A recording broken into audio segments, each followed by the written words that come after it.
Hello. We're here talking about Bitcoin.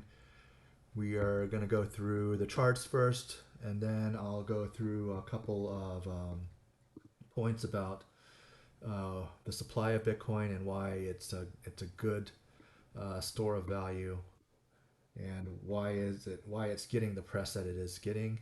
Um, I'll also talk about um, a prediction on the price of Bitcoin, and I hope I don't forget about that. So we'll quickly go to the charts and see how Bitcoin is doing. Um, so Bitcoin, as you can see here, is going through and holding support on this support line here. This support line has been drawn out since September of 2024. Um, Now, Bitcoin is about to, maybe break through on the MACD. It's about to cross over, and oftentimes when you cross over, there is some type of drops here. Not every time though. So just be careful here. It is a time when if Bitcoin is going to drop, it will happen when this MACD crosses over. The RSI, Bitcoin was oversold here before. Now it's kind of, I don't know, just kind of in a low area, but it's not completely oversold yet. If we go now to Ethereum, sorry, one other thing about Bitcoin is if Bitcoin does break through this line which we've drawn, I've drawn another line here, which is can serve as support, which is around 80,000. And then if Bitcoin actually breaks through there, there is a longer supportive line here where Bitcoin could go as low as 70, 71. Um, yeah, you never know what can happen. There's a possibility that it could come down to here. Now let's go over to the Ethereum charts. Ethereum has also been kind of going through a very long channel here. I draw the support lines out. This support I've drawn ever since even 2020. It served as major support for Ethereum on two occasions. It did bounce off of this support line recently, and we're at the support line right now. So, what happens from here? I think there's a good chance that it will bounce back up. If it does break through here, it may quickly recover and come back up again. But you never know. I can't speak for things that have not happened yet. I can only give you my thoughts on what I think might happen. Um, and also, Ethereum on the top side has had this trend line and has never been able to break this trend line for some time now. Um, And Ethereum hasn't hit its bull cycle yet at all in this cycle. Unlike Bitcoin, which is now higher than its previous bull cycle top, Ethereum has not had that luxury. So what we really need to track to see is will Ethereum ever be able to cross this line, this top line ceiling? If it does, then it could be off to the races. But we'll have to see about that. So that is a quick market update. Um, let's talk about now the supply of Bitcoin and why I believe it is this store of value. So as you know, anything with a fixed supply and a rising demand is going to go up. If you studied economics and you drew supply and demand curves, you know that if the supply is fixed and demand increases, that the price will go higher.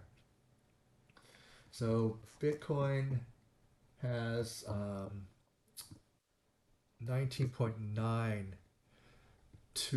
Bitcoin in circulation. Um, 3.7 million are lost forever. 4.9, 500,000 are MicroStrategy owned.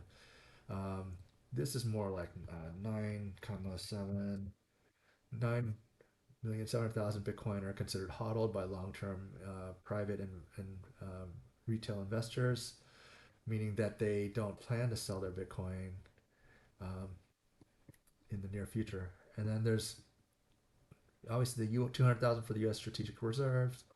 There's other entities that have bought Bitcoin, and it really leaves some amount of Bitcoin that's in circulation. I've actually redone these numbers. I'll show you based on this. So this is like a little chart of Bitcoin. So each bar here is basically 100,000 Bitcoin, and I've whitened this out because 100,000 or a million Bitcoin are not in circulation yet. They still have yet to be mined. So if we look at this, look at how many Bitcoin have been lost forever. 3.7 million Bitcoin are considered not retrievable. This is the 9.5 million Bitcoin, which I say are hodled by long-term holders. Public and private companies, this is from MicroStrategy and other companies that have put Bitcoin on their balance sheets. These are governments and strategic reserves, including the U.S. recent strategic reserve, which basically was taking the Silk Road Bitcoin that was confiscated and putting it into their ledger. And then there's institutional holdings are like ETF owned or fund owned Bitcoin that are just securing it for their customers who have bought their ETFs. So with all that done, there's roughly about this many Bitcoin I see that are publicly available that exchange hands from day to day.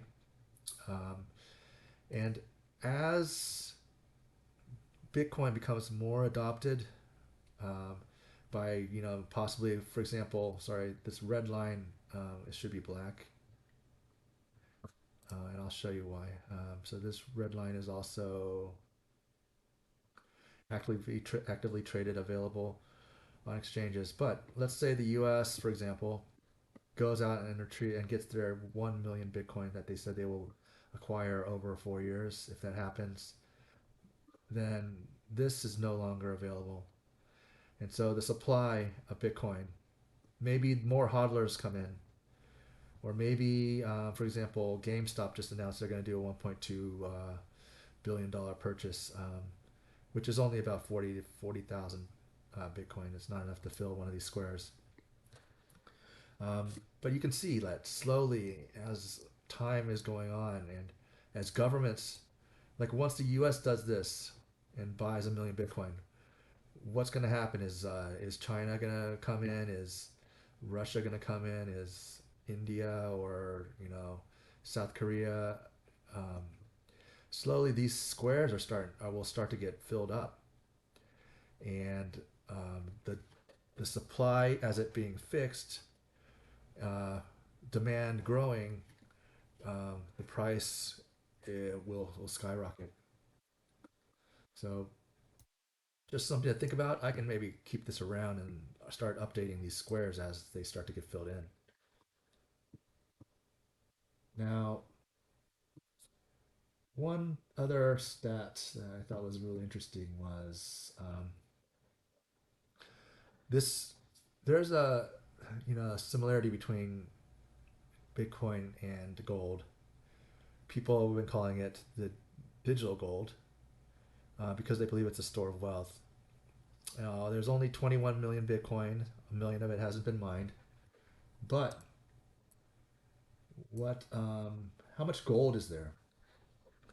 There's 6.83 billion ounces of gold um, that we know of. And there's also, obviously some supply of gold that is still being yet to be mined. Very similar to Bitcoin. Um, Gold is right now valued at $3,051, and is rising. It's kind of been in a bull market recently. Let me see. No, it's not. It's US per ounce. Okay. Yeah, look at this thing has been going. If you look at the price of gold over a long period of time, let's see. It's out to a monthly chart.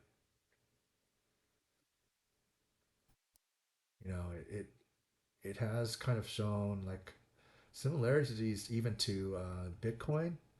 If you look at these as like think of these as like the bull cycles, but what it doesn't show you, or what you see here, is that this is from 1980 and this is from 2012. So that was, you know, 32 years in between these bull cycles, and 2012 to 2025. That's 13 years.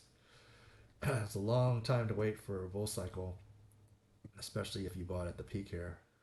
Um, Whereas Bitcoin is more predictable because Bitcoin's software, and the halving happens every 4 years.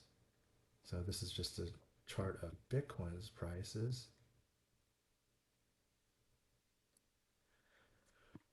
and you can see a similarity of these, spikes, and look where we're headed right now. So what is interesting is if we somehow lowered the supply of gold, so instead of 6.83 billion ounces, we made gold fixed supply of 21 million ounces, just like Bitcoin. Guess how much it would cost per ounce of gold? If I asked ChatGPT, it said $1,052,000 and 786. $1,052,000 per ounce if gold had the supply of Bitcoin. Now, gold has a market cap right now of like $21 trillion, and Bitcoin's market cap is I think it's 2 trillion. Let me check here. BTC market cap.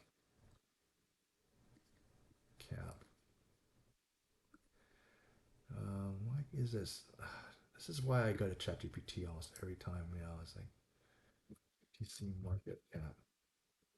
Like I stopped searching on Google now.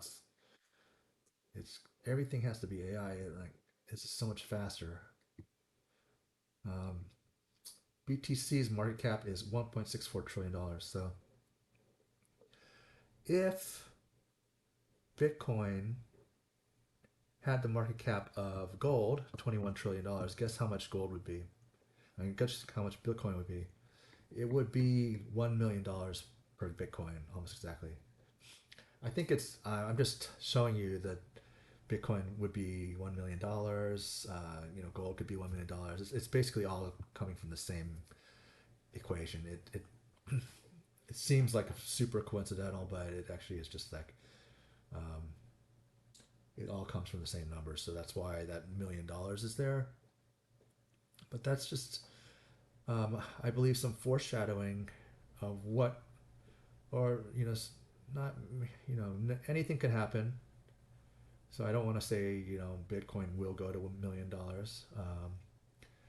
but this is based on data, a possibility for what Bitcoin could go up to. That's a better way of saying it. You know. Okay, as promised, here are two estimates for how high Bitcoin can go. So this is based on um, purely this idea that Bitcoin, from its bull market top, will go down some fixed percentage to its bottom. And that bottom will align with the previous top of the previous bull cycle. So, for example, last bull cycle, Bitcoin got up to $68,000, and it did a 76% retracement down to 16,000, which was in line with or close to the top of the previous bull cycle. So using those rules, what we come up with is basically what peak in this bull cycle will go down 76% in order for it to come down to 68,000, which is the top of the previous bull cycle. So in order to calculate that, actually, I I did this before. All you have to do is take 68% and divide it by 1 minus 76%. So that's 68,000 divided by 0.24 equals $283,333.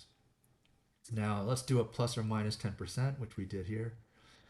So my estimate based on um, these rules are 255,000 to $311,000 that Bitcoin could go in this bull cycle. Now, another way to look at this, another estimate for how high Bitcoin can go, um, is to assume that that the total crypto market cap for this cycle will go between $9 to $11 trillion. That's a number that's been thrown around. I'm not sure exactly where people come up with those numbers, but that's what people are suggesting could happen.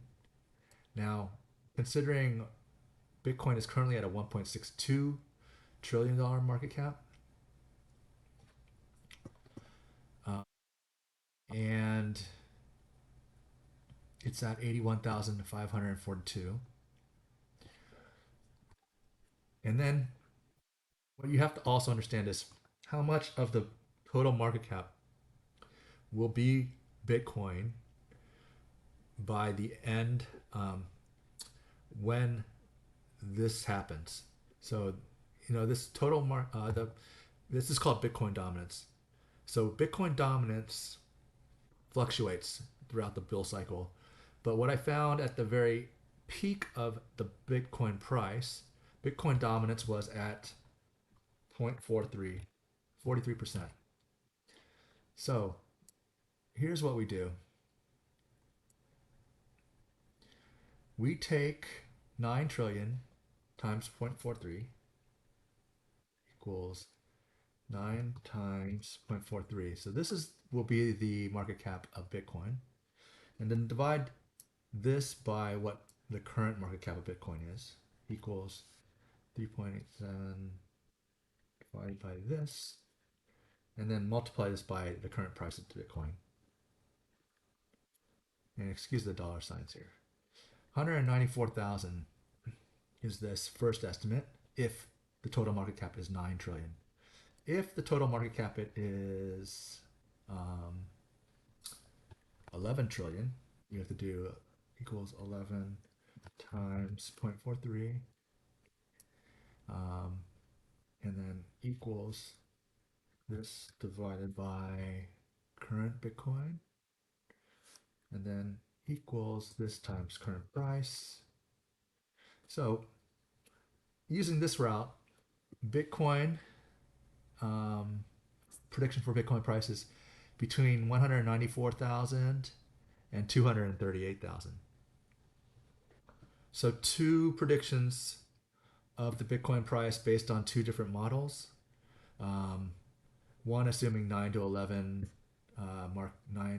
trillion in total market cap of crypto. The other one just based on this, theory that Bitcoin will go up to a price where when it retraces back 76%, it'll reach the high of the previous bull cycle. So that was much higher. And at least these are based on something as opposed to just people throwing out numbers without giving any justification where how they came up with these predictions. So that's it for today's show. Please like and follow, and I will be sure to continue making these videos. If you're interested in data analytics, I will also be doing other types of data analysis videos on different subjects. Thanks.